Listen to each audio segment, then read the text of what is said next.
Hello students, कैसे हैं आप लोग। चलिए आते हैं पॉइंट पे। कल इलेक्ट्रिक करंट पार्ट 1 अपलोड किया गया था, आज पार्ट 2 को हम लोग देखेंगे। देखिए, उसमें हमने ये बता दिया था कि विद्युत धारा क्या है, विद्युत धारा किसे कहा जाता है, विद्युत धारा की परिभाषा, उसका ये सही मात्रक विमीय सूत्र और उससे रिलेटेड छोटे छोटे न्यूमेरिकल 2-3 हम बता चुके थे। आगे के कंडीशन पर ध्यान देना है कि टाइप ऑफ इलेक्ट्रिक करंट यानी विद्युत धारा का प्रवाह कितने तरीका से होता है। तो ये विद्युत धारा 2 तरीका से प्रवाहित होती है, यानी एक को बोलेंगे डीसी और एक को बोलेंगे एसी। एसी और डीसी, एक चीज पर ध्यान देना है, एसी और डीसी यानी जिसको प्रत्यावर्ती धारा और दृश्य धारा भी कहा जाता है, आपको 10th क्लास में भी मिला होगा। तो डीसी माने डायरेक्ट करंट जिसको दृश्य धारा बोलेंगे, और एसी माने क्या चीज, एसी माने अल्टरनेटिंग करंट जिसको प्रत्यावर्ती धारा बोलेंगे। दृश्य का मतलब होता है डायरेक्ट, जिसमें बदलाव नहीं होगा। आप देखेंगे टाइम के साथ जो धारा का मान होगा, अगर 10 एम्पियर जा रहा है मतलब तो 10 एम्पियर ही जाएगा। 2 एम्पियर जा रहा है किसी भी डिवाइस के पास तो वो 2 ही जाएगा। अगर धारा का मान न बदले तो उसको हम लोग क्या बोलेंगे, डीसी। धारा का मान न बदले तो उसको बोलेंगे डीसी। यदि समय के अनुसार धारा का मान बदल रहा है तो उसको हम बोलेंगे एसी। डीसी और एसी पहचानने का बहुत ही आसान तरीका है। जिसमें समय के अनुसार धारा का मान न बदले वो डीसी है, और जिसमें समय के अनुसार धारा का मान बदले वो क्या है, एसी है। ठीक है, आप ये चीज देखेंगे अपने घर लगे डिवाइस यानी पंखा पे भी देख सकते हैं कि जब इन्वर्टर से चलाते हैं तो आपको पता चलेगा कि वो उसकी वेलोसिटी, और जब वो एसी से चलेगा यानी करंट से तो उस पर ध्यान देंगे तो उसकी दोनों में आपको कुछ अंतर दिखाई देगा। ठीक है, वो अंतर क्या है कि जो हमारे घरेलू परिपथ में जो विद्युत आती है उसकी आवृत्ति कितनी होती है, 50 हर्ट्ज होती है। ठीक है, 50 हर्ट्ज का मतलब ये हुआ कि वो 50 बार ऑन होती है और 50 बार ऑफ, माने लगातार करंट नहीं जाती है। करंट जाएगी, फिर गई, फिर रुकी, फिर गई, फिर रुकी। ठीक है, इस तरीका से अगर आप चाहें तो आप बता भी सकते हैं। ऐसे आवृत्ति जो होता है ऐसे ऐसे चेंज होती है, ये बात आपको याद रखना है। ये 1 प्लस में ऊपर जाएंगे, फिर माइनस, फिर प्लस, फिर माइनस, फिर प्लस, फिर माइनस। इस तरीका से देखेंगे तो समय के अनुसार धारा का मान बदल रहा है। किसमें, ये एसी में समय के अनुसार धारा का मान बदलता है। ये बात आपको हमेशा याद रखना है। तो कोई भी पूछे कि कितने प्रकार का होता है, 2 प्रकार। इसमें अंतर क्या होता है, तो अंतर देखिए, अंतर मैं आपको इसमें बता देता हूं, लेकिन इसके पहले इसके बाद हम लोग जब एसी पढ़ेंगे, अभी तो हम लोग पढ़ेंगे डीसी। डीसी पढ़ेंगे यानी डायरेक्ट करंट, और इसके बाद हम लोग को पढ़ना है एसी। तो जब एसी पढ़ाएंगे तो कंप्लीट अंतर आपको लिखवा देंगे हम। ठीक है, लेकिन अभी नॉर्मली आपको मैंने बता दिया कि एसी और डीसी में यही डिफरेंस आप जानिए। कि अगर कोई बोले कि प्रत्यावर्ती धारा किसको बोलेंगे तो आप बता सकते हैं कि जिसमें समय के अनुसार धारा का मान बदल रहा होता है वो प्रत्यावर्ती धारा होता है, और जिसमें समय के अनुसार धारा का मान नहीं बदलता है वही दृश्य धारा होता है। ठीक है, तो नेक्स्ट कंडीशन पर ध्यान दीजिए। इसके बाद पे आप अगर देखें तो ये वाला हो गया क्या चीज, हमारे पास टाइप। अब आगे हम लोग को देखना है कि इलेक्ट्रोमोटिव फोर्स क्या होता है, माने विद्युत वाहक बल क्या होता है। इलेक्ट्रोमोटिव फोर्स पर डिस्कस करना है। ठीक है, तो इलेक्ट्रोमोटिव फोर्स के बारे में अगर हम बात करें तो आप देखे होंगे किसी भी चालक में जब धारा का प्रवाह होता है, चाहे वो कोई भी सर्किट हो, तो उसका जो मुख्य वजह होता है, जो कारण होता है, जो धारा का प्रवाह कराता है किसी परिपथ के अंदर, तो उसको बोलते हैं इलेक्ट्रोमोटिव फोर्स। इलेक्ट्रोमोटिव फोर्स उसको कहा जाता है। ठीक है, देखिए जितनी सारी चीजें देख रहे हैं यहाँ पे शॉर्टकट इंट्रोडक्शन हम लोग को देखना है, फिर आगे इसको डिटेल्स में पढ़ना। इलेक्ट्रोमोटिव फोर्स क्या होता है, तो वे आवेशित कण जो ठोस, द्रव तथा गैस में या किसी भी परिपथ में विद्युत धारा का प्रवाह कराते हैं, उन आवेशित कण को ही इलेक्ट्रोमोटिव फोर्स यानी विद्युत वाहक बल कहा जाता है। किसी भी परिपथ में यदि धारा का प्रवाह हो रहा है, किसी भी परिपथ में यदि धारा का प्रवाह हो रहा है तो सोच लीजिए वो धारा का प्रवाह कौन करा रहा है, वो इलेक्ट्रोमोटिव फोर्स के कारण ही होता है, क्योंकि वही इलेक्ट्रॉन को क्या करता है, जो मुक्त इलेक्ट्रॉन होता है उसको गतिशील बनाता है। ठीक है, तो इलेक्ट्रोमोटिव फोर्स की कोई परिभाषा अगर पूछे तो आप बता भी सकते हैं कि वे आवेशित कण जो ठोस, द्रव तथा गैस में धारा का प्रवाह कराते हैं वो क्या कहलाते हैं, विद्युत वाहक बल यानी इलेक्ट्रोमोटिव फोर्स कहलाते हैं। इसकी व्याख्या आगे तुरंत सिंपल सर्किट में करना है। ठीक है, तो ये 2 रिलेशन है, एक का नाम है विद्युत धारा और एक का नाम है सरल परिपथ। तो एक चीज पर ध्यान देना है, विद्युत धारा जो है उसमें इसके मतलब थोड़ा सा शॉर्टकट इंट्रोडक्शन समझना है, लेकिन इसके बाद वाला लेसन में पूरा लेसन देखेंगे तो टर्मिनल पोटेंशियल डिफरेंस यानी टर्मिनल विभवांतर और विद्युत वाहक बल में ही अंतर स्पष्ट करना है और उसका कंप्लीट नॉलेज प्राप्त करना है इसके बाद वाले लेसन में। ठीक है, यहाँ कोई भी विआवेशित कण जो ठोस द्रव गैस में विद्युत धारा का प्रवाह कराते हैं वो क्या कहलाते हैं? इलेक्ट्रोमोटिव फोर्स यानी विद्युत वाहक बल कहलाते हैं। इसके आगे व्याख्या हम करने वाला है। देखिए उसके बाद की कंडीशन आप देखेंगे तो चार्ज फ्लो इन सॉलिड, यानी देखिए कंडीशन के आधार पे चार्ज जो फ्लो करता है ये ठोस द्रव और गैस, माने धारा का प्रवाह की दृष्टि से पूरी सब्सटेंस को देखा गया, ये पूरे पदार्थ को तीन भागों में ठोस द्रव और गैस तीनों में धारा का प्रवाह होता है। ठीक है, तो पहले चीज हम लोग देखेंगे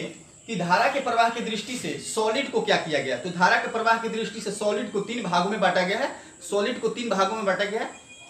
सॉलिड में तीन चीज, चालक, अचालक और अर्धचालक। इसके पहले मैंने चालक की परिभाषा बता दी, आपको पता होगा कि जिसकी चालकता सबसे अधिक होती है वो चालक होता है, जिसकी चालकता सबसे कम होती है वो अचालक होता है, जिसकी चालकता चालक से कम और अचालक से अधिक होता है वो अर्धचालक होता है।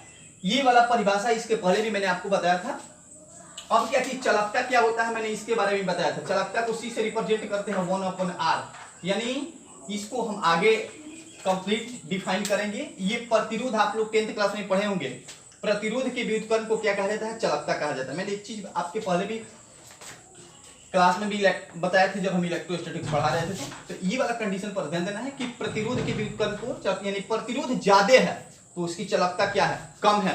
प्रतिरोध कम है तो उसकी चालकता ज्यादा है। ये चालकता के आधार पर इसकी परिभाषा आप बता सकते हैं कि ये प्रतिरोध समझ रहे हैं ना, तो जिसका प्रतिरोध अधिक है यानी उस चालक की, उस कंडक्टर की जो कंडक्टिविटी यानी चालकता है वो क्या है? कम है। प्रतिरोध ज्यादा तो ये कम तो ये ज्यादा। ये बात आपको याद रखना। तो यहीं से चालक, अचालक और अर्धचालक की परिभाषा हमने आपको बता दिया। अब एक चीज पर ध्यान देना है कि जब चालक में विद्युत धारा का प्रवाह होता है तो एक चीज पर ध्यान देना है।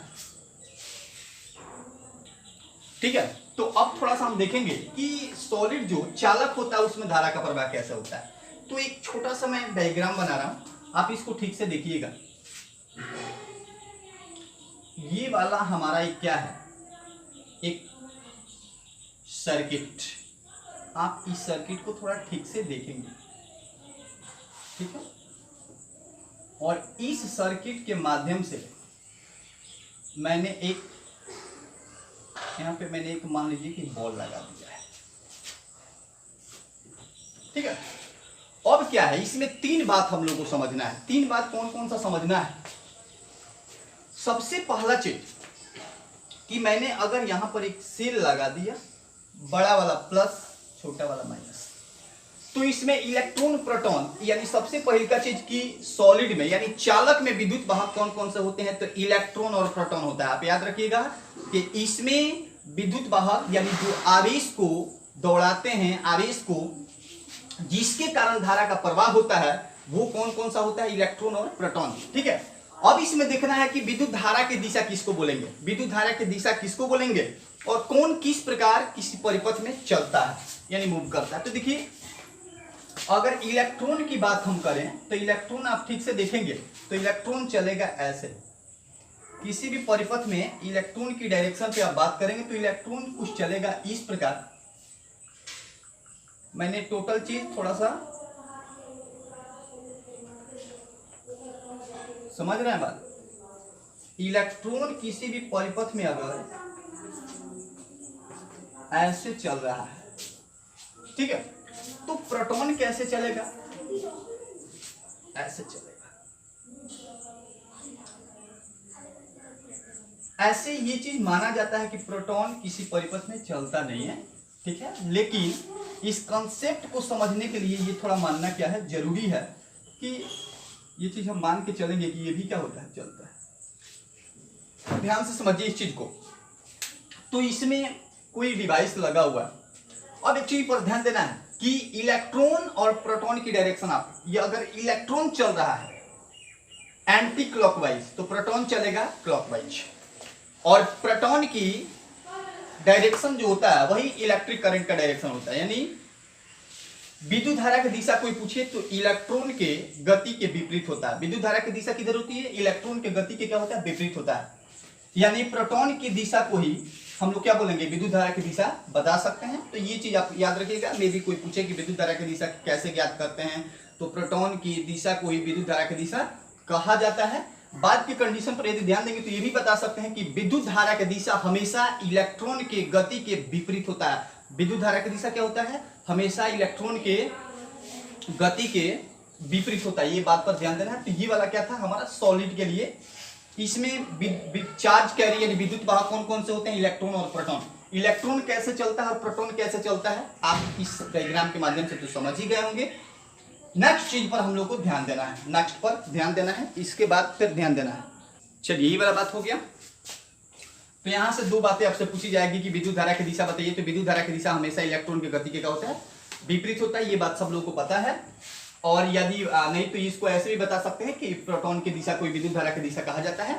दूसरा, इसमें से एक और बात आपको ध्यान में रखना है कि विद्युत वाहक पर ये वाला कंडीशन हो गया। नेक्स्ट कंडीशन पर आपको ध्यान देना है। और इसमें विद्युत वाहक कौन कौन से होते हैं, तो इलेक्ट्रॉन और प्रोटॉन होता है। ठीक है, अब आगे की कंडीशन पर हम लोग को ध्यान देना है कि अचालक से तो धारा का प्रवाह होता नहीं है, ये सब लोगों को पता है। लेकिन अचालक पदार्थ भी होते हैं। तो जब अधिक विभवांतर आरोपित किया जाएगा तो अचालक से भी विद्युत धारा का प्रवाह होता है। जब अधिक विभवांतर आरोपित किया जाएगा तो अचालक से भी धारा का प्रवाह होता है। ये चीज आप मान सकते हैं। ठीक है, जैसे में कि कोई कंडक्टर है और उसकी कैपेसिटी है 250 या 300 वोल्ट और उसमें 1000 वोल्ट धारा प्रवाहित करेंगे तो वहां भी आप विद्युत धारा को अनुभव कर सकते हैं, महसूस करेंगे वहां भी। ठीक है, तो इस कंडीशन के बाद अर्धचालक का एक लेसन ही पूरा कंप्लीट पढ़ना है। अर्धचालक क्या है, अर्धचालक से क्या फायदे हैं, तो इसका एक पूरा लेसन है। अर्धचालक क्या है, तो अभी आपको बताया कि जिसकी चालकता चालक से कम और अचालक से अधिक होती है उसी को अर्धचालक बोलेंगे। और एक बात आपको हमेशा याद रखना है कि अर्धचालक जैसे में कि पी टाइप अर्धचालक, एन टाइप अर्धचालक, ठीक है, जर्मेनियम, सिलिकॉन, ये सब क्या है, अर्धचालक है। ठीक है, तो आगे हम लोग को ध्यान देना है कि द्रव को क्या किया गया, मैंने विद्युत धारा के प्रवाह की दृष्टि से लिक्विड यानी द्रव को दो भागों में बांटा गया है। एक को कहा गया है विद्युत अपघटय यानी इलेक्ट्रोलाइट्स और एक को कहा जाता है विद्युत अनपघटय। देखिए ये वाला वीडियो आप ध्यान से सुनिए और जिस परिभाषा को आपको लिखना है तो आराम से यहां से आप लिख सकते हैं सुन के। ठीक है, ये सब छोटी छोटी बातें हैं, एग्जाम में इतनी छोटी छोटी बातें नहीं पूछी जाती है। जो बात एग्जाम में पूछी जाती है वो चीज मैं खुद लिखवाऊंगा। ये बातें आप सुन के भी याद कर सकते हैं। ये छोटी छोटी बातें नॉलेज के लिए काफी इंपॉर्टेंट है, यदि कोई पूछे तो आप बता सकते हैं। तो विद्युत धारा के प्रवाह की दृष्टि से आपको याद रखना है क्या कि विद्युत धारा के प्रवाह की दृष्टि से द्रव को दो भागों में बांटा गया है, विद्युत अपघटय और विद्युत अनपघटय। विद्युत अपघटय और विद्युत अनपघटय। इस कंडीशन के बाद विद्युत अपघटय यानी इलेक्ट्रोलाइट्स किसको बोलेंगे और नॉन इलेक्ट्रोलाइट्स किसको बोलेंगे, माने विद्युत अपघटय अनपघटय। तो विद्युत अपघटय की परिभाषा बता सकते हैं कि जिससे होकर के धारा का प्रवाह हो जाता है, जिससे होकर के धारा का प्रवाह हो जाता है उसे विद्युत अपघटय कहा जाता है। और जिससे होकर के धारा का प्रवाह नहीं होता है उसे विद्युत अनपघटय कहा जाता है। जिससे होकर के धारा का प्रवाह हो जाता है वो विद्युत अपघटय है। तो अब एक चीज पर ध्यान है, विद्युत अपघटय जैसे में आपको पता होगा NaCl, H2SO4 ये सब क्या है, विद्युत अपघटय है। तो विद्युत अपघटय से धारा का प्रवाह होता है और विद्युत अनपघटय से धारा का प्रवाह नहीं होता है। तो विद्युत अपघटय से धारा का प्रवाह होता है, तो कैसे होता है इस पर 2 मिनट में हम इस कंसेप्ट को समझेंगे। चलिए आते हैं पॉइंट पे, चलिए आते हैं नेक्स्ट पॉइंट पे। यानी मैंने आपको बताया कि NaCl से धारा का प्रवाह कैसे होता है। तो NaCl आप देखेंगे यहाँ पे लिक्विड है NaCl और इसका थोड़ा सा हम इलेक्ट्रॉनिक कॉन्फ़िगरेशन भी खूब बढ़िया से जानते हैं। इस कंडीशन के बाद ये सबको पता है कि Na माने सोडियम के पास 11, सबको एक चीज पता है कि या इसके पास कितने प्रोटॉन होते हैं 11, ठीक है, और इसके पास कितने होते हैं 17, ठीक है। तो आप यहाँ पे काउंट कर सकते हैं 1 2 और इस पर 2 2 4 6 8 10, एक कितना है 11। इधर ठीक से काउंट करेंगे तो 2 और ये कितना हो जाएगा 8 10 10 और यहाँ पे आप काउंट करेंगे तो 2 4 6 1 7, तो 17 हो गया। अब क्या है कि ये एक इलेक्ट्रॉन जो ये आउटर मोस्ट सेल यानी बाह्य कक्षा का जो इलेक्ट्रॉन है ये क्या करेगा, ये इसको प्रोवाइड करेगा ऐसे। तो इसका क्या हो जाएगा, सर्किट क्या हो जाएगा, ये पूरा हो जाएगा, ये जितना इलेक्ट्रॉन इसके पास ये पूरा हो गया। तो अब क्या है कि जब ये एक इलेक्ट्रॉन उसको देगा तो ये धन आयन में कन्वर्ट हो जाएगा, किसमें कन्वर्ट हो जाएगा, और ये वाला जो है ये ऋण आयन में कन्वर्ट हो जाएगा। ये बात आपको याद रखना है। तो जब भी किसी विद्युत अपघटय पदार्थ में धारा का प्रवाह कराया जाता है तो वो इसी टाइप से काम दो ये कंडीशन पर, जिसमें मान लीजिए NaCl, ठीक है, जब NaCl में विद्युत धारा का प्रवाह कराया जाता है, NaCl में विद्युत धारा का प्रवाह कराया जाता है, तो उस स्थिति में Na अपना एक इलेक्ट्रॉन त्याग करके क्या हो जाता है, धन आयन में कन्वर्ट हो जाता है, और ये एक इलेक्ट्रॉन ग्रहण करके ऋण आयन में कन्वर्ट हो जाता है, और इस तरीका से धारा का प्रवाह क्या होने लगता है, इसमें धारा का प्रवाह होने लगता है। तो ये वाली बात आपको हमेशा क्या करना है, याद रखना है कि विद्युत अपघटय में और कोई भी विद्युत अपघटय पदार्थ है तो ये सब में यही कंडीशन लागू होता है कि ये एक धन आयन में कन्वर्ट होता है और एक ऋण आयन में कन्वर्ट होता है। इस प्रकार विद्युत अपघटय से होकर के धारा का प्रवाह होता है। ये बात आपको हमेशा याद रखना है। चलिए नेक्स्ट कंडीशन पे हम लोग आते हैं। चलिए ये वाला बात सब लोग समझ लिए कि जब भी किसी विद्युत अपघटन, जिसमें यहाँ NaCl की बात करें, तो जब NaCl में धारा का प्रवाह कराया जाता है या प्रवाहित किया जाता है तो Na अपना एक इलेक्ट्रॉन त्याग करके धन आयनित हो जाता है, Cl एक इलेक्ट्रॉन ग्रहण कर ऋण आयन में कन्वर्ट हो जाता है, और इस प्रकार इसमें विद्युत धारा का प्रवाह होने लगता है। आगे की कंडीशन पर ध्यान दें, जब किसी भी विद्युत अपघटय पदार्थ में विद्युत धारा प्रवाहित किया जाता है तो वह अपने आयनों में विघटित हो जाता है, और इस प्रकार उससे होकर के धारा का प्रवाह होने लगता है। ठीक है, इसमें एक दो बात और आपको याद रखना है कि इसमें विद्युत वाहक कौन कौन से होते हैं, तो धन आयन और ऋण आयन होते हैं। धन आयन और ऋण आयन होते हैं। ये बात आपको याद रखना है कि जब भी किसी विद्युत अपघटय पदार्थ में विद्युत धारा प्रवाहित कराया जाता है या किया जाता है तो उस स्थिति में विद्युत वाहक कौन कौन से होते हैं, मतलब चार्ज कैरी कौन कौन से होते हैं, तो उसमें धन आयन और ऋण आयन होता है। ये बात आपको याद रखना है। इसके बाद के कंडीशन पर आपको ध्यान देना है। ठीक है, आगे एक चीज पर ध्यान देना है कि डायरेक्शन की बात करें तो सेम डायरेक्शन वही होता है। अगर इसको देखें तो इसके पहले हम लोग क्या जानते हैं कि वो भी चलता है, प्लस भी चलता है, प्रोटॉन भी चलता है और माइनस भी चलता है। मतलब इलेक्ट्रॉन के क्या होता है, विपरीत दिशा में। सेम कंडीशन यहाँ भी वही चीज लागू होगा। ठीक है, आगे अगर आपसे कोई पूछे कि गैस में विद्युत धारा का प्रवाह, ठीक है, तो सामान्यतः जो गैस होते हैं वो विद्युत के कुचालक होते हैं। सामान्यतः गैस विद्युत के कुचालक होते हैं, लेकिन जब अधिक विभवांतर आरोपित किया जाता है तो वो आयनों में विघटित होकर अपने से होकर के धारा का प्रवाह करा सकते हैं। सामान्यतः गैस जो होते हैं वो विद्युत के क्या होते हैं, कुचालक होते हैं, लेकिन जब वो अधिक विभवांतर आरोपित किया जाता है तो आयनों में विघटित होकर धारा का प्रवाह कराते हैं। उसमें जो विद्युत वाहक होते हैं इलेक्ट्रॉन तथा धन आयन होते हैं। ये बात आपको याद रखना है। तो इस तरीके से हम लोगों ने देख लिया कि धारा के प्रवाह की दृष्टि से पदार्थ को कितने भागों में बांटा गया है। तो धारा के प्रवाह की दृष्टि से धारा का प्रवाह ठोस में भी हो सकता है, द्रव में भी हो सकता है और गैस में भी हो सकता है। ठीक है, ठोस को धारा के प्रवाह की दृष्टि से कितने जगह बांटा गया, तो 3 जगह, चालक, अचालक और अर्धचालक। ये बात आपको याद रखना है। चालक, अचालक और अर्धचालक की परिभाषा इसके पहले वाले लेसन में भी कंप्लीट है, अभी भी मैंने बताया। इसके बाद द्रव को कितने भागों में बांटा गया, 2 भागों में बांटा गया। द्रव को 2 भागों में बांटा गया, विद्युत अपघटय और विद्युत अनपघटय, यानी इलेक्ट्रोलाइट्स और नॉन इलेक्ट्रोलाइट्स। ये वाला बात आपको याद रखना है। आगे के कंडीशन पर ध्यान देंगे हम लोग। चलिए आगे के कंडीशन पर ध्यान देते हैं। चलिए ये वाली बातें हो गई। आगे के कंडीशन पर ध्यान देना है। धारा घनत्व तो क्या होता है, तो किसी चालक के एकांक क्षेत्रफल से गुजरने वाली धारा को ही धारा घनत्व कहा जाता है। ठीक है, मैं लिख भी सकता हूं, किसी ठीक है, किसी चालक के एकांक क्षेत्रफल से गुजरने वाली धारा को धारा घनत्व कहा जाता है तथा इसे J से सूचित किया जाता है, J से। ठीक है, तो J 2 चीज मिला के बनता है I/A। ठीक है, मैंने यही चीज लिखवाया है कि I यहाँ पे है और क्षेत्रफल मैंने कितना कर दिया, 1 कर दिया। तो ठीक से देखिए धारा घनत्व को G से रिप्रेजेंट किया जाता है। धारा घनत्व को किससे रिप्रेजेंट किया जाता है? G से रिप्रेजेंट किया जाता है। धारा घनत्व को G से रिप्रेजेंट किया जाता है। आगे की कंडीशन पर ध्यान देना है। G बराबर I/A, ठीक है। और भी तरीका से इसका परिभाषा बता सकते हैं कि किसी चालक में प्रवाहित धारा और उसके क्षेत्रफल के अनुपात को धारा घनत्व कहा जाता है, ठीक है।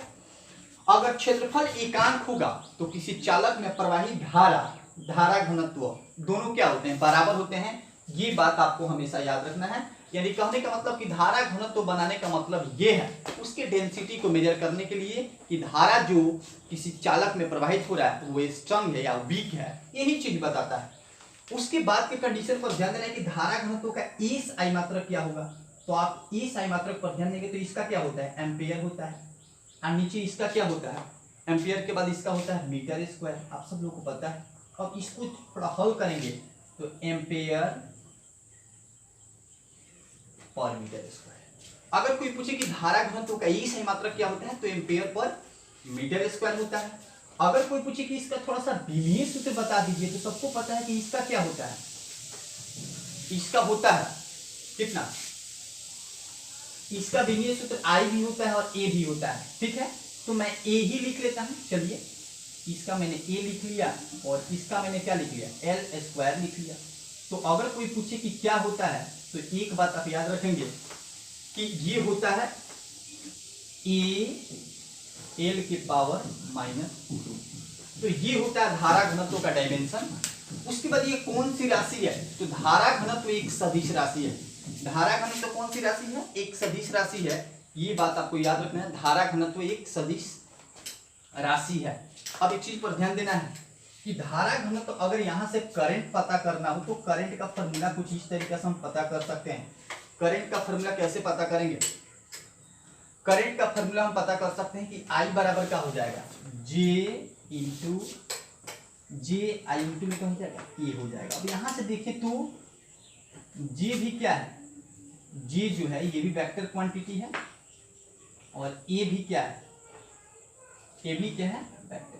तो यहां से ये भी ज्ञात हो सकता है। आप एक चीज पर ध्यान देंगे तो धारा घनत्व किसको कहा जाता है? आप ध्यान से देखेंगे किसी चालक के एकांक क्षेत्रफल से गुजरने वाली धारा को धारा घनत्व कहा जाता है तथा इसे G से रिप्रेजेंट किया जाता है। नेक्स्ट बात को ध्यान से समझना है कि यदि किसी परिपथ का क्षेत्रफल कितना है? A है और उससे धारा प्रवाहित कितना हो रहा है? G। क्षेत्रफल A है और धारा कितना प्रवाहित हो रहा है? I। तो उसका घनत्व कितना होगा? J बराबर I/A। ये वाला बात आप याद रखना। अगर कोई पूछे कि इसका SI मात्रक कितना होगा तो SI मात्रक इसका हो जाएगा। आप ध्यान से देखिए कि इसका एम्पियर होगा, इसका मीटर स्क्वायर, तो एम्पियर पर मीटर स्क्वायर होगा। इसको डायमेंशन की अगर बात करें तो डायमेंशन कितना हो जाएगा? एम्पियर का A होता है, कहीं कहीं I भी लिखा गया है, तो आप देख लीजिएगा वहां एग्जाम में कि क्या आ रहा है। अब यहाँ पे A और E का L हो गया। अब इसको क्या करेंगे? सिंप्लीफाई करेंगे तो A L के पावर -2। इस पर थोड़ा सा आपको ध्यान देना है। तो इस तरीके से इसका क्या निकल गया? डायमेंशन भी निकल गया। राशि मैंने आपको बता दिया कि धारा घनत्व कौन राशि है? सदिश राशि है। धारा घनत्व कौन राशि है? सदिश राशि, ठीक है। तो मैंने एक चीज बताया था कि देखिए इसमें से 4 बातें हम लोग सीखेंगे। पहली का बात मैंने यहाँ बताया था कि इस वीडियो के माध्यम से टाइप्स ऑफ इलेक्ट्रिक करंट, जो कि मैंने देख लिया 2 प्रकार का होता है। 2 प्रकार यानी एक तो प्रत्यावर्ती धारा और एक होता है दृष्ट धारा, या दृष्ट धारा 1 नंबर या 2 नंबर प्रत्यावर्ती धारा DC और AC। ये चीज मैंने देख लिया। 2 नंबर हम लोगों ने देखा कि इलेक्ट्रोमोटिव फोर्स क्या होता है।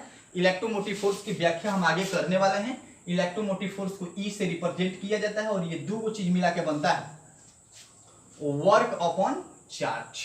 इलेक्ट्रोमोटिव फोर्स ये वाला चीज, इसकी परिभाषा मैंने लिखवाया नहीं, एक परिभाषा मैंने बताया था कि वे आवेशित कण जो किसी ठोस द्रव गैस में विद्युत धारा का प्रवाह कराते हैं। वे आवेशित कण जो किसी चालक में ठोस द्रव गैस में जो विद्युत धारा का प्रवाह कराते हैं उन्हीं को क्या बोलते हैं? हम इलेक्ट्रोमोटिव फोर्स बोलते हैं, माने विद्युत वाहक बल। अब विद्युत वाहक बल कितने चीज मिला के बनता है? तो 2 चीज मिला के बनता है, ठीक है। ये विद्युत वाहक बल कितना चीज मिला के बनता है? 2 चीज मिला के बनता है, W/Q। यहां से इसकी व्याख्या हम लोग नेक्स्ट लेसन में करने वाले हैं सिंपल सर्किट में। ऐसे नॉर्मली चाहे तो यहां भी बता सकते हैं कि किसी परिपथ में विद्युत धारा प्रवाहित करने में किया गया कार्य और आवेश की अनुपात को क्या कहा जाता है? विद्युत वाहक बल कहा जाता है। यहां से ऐसे आप बता सकते हैं। इसका ये सही मात्रक अगर देखा जाए तो इसका क्या होता है, इसका ये सही मात्रक होता है जूल है, इसका क्या होता है कूलम, जूल पर कूलम होता है जिसे वोल्ट होता है, वोल्ट इसका ये सही मात्रक का बता सकते हैं कि मैथमेटिक्स मॉडलिंग इतनी इंपॉर्टेंट चीज है कि अगर मैथमेटिक्स मॉडलिंग पता हो तो आप आसानी से इस क्वांटिटी को क्या कर सकते हैं, एक्सप्लेन कर सकते हैं। नेक्स्ट कंडीशन पर ध्यान देना है, चार्ज फ्लो इन सॉलिड। एक ही बात सिलेबस में दिया गया है कि सॉलिड में चार्ज कैसे फ्लो करता है, लेकिन हमने तीनों के बारे में बताया कि ठोस में कैसे, द्रव और गैस, तीनों के बारे में मैंने बता दिया ताकि आपका कंसेप्ट एकदम बिल्कुल क्लियर हो जाए। फिर मैंने करंट डेंसिटी लिखा है, माने धारा घनत्व। तो धारा घनत्व क्या होता है, तो मैंने ये चीज के बारे में एक्सप्लेन कर दिया। नेक्स्ट वीडियो में नेक्स्ट बात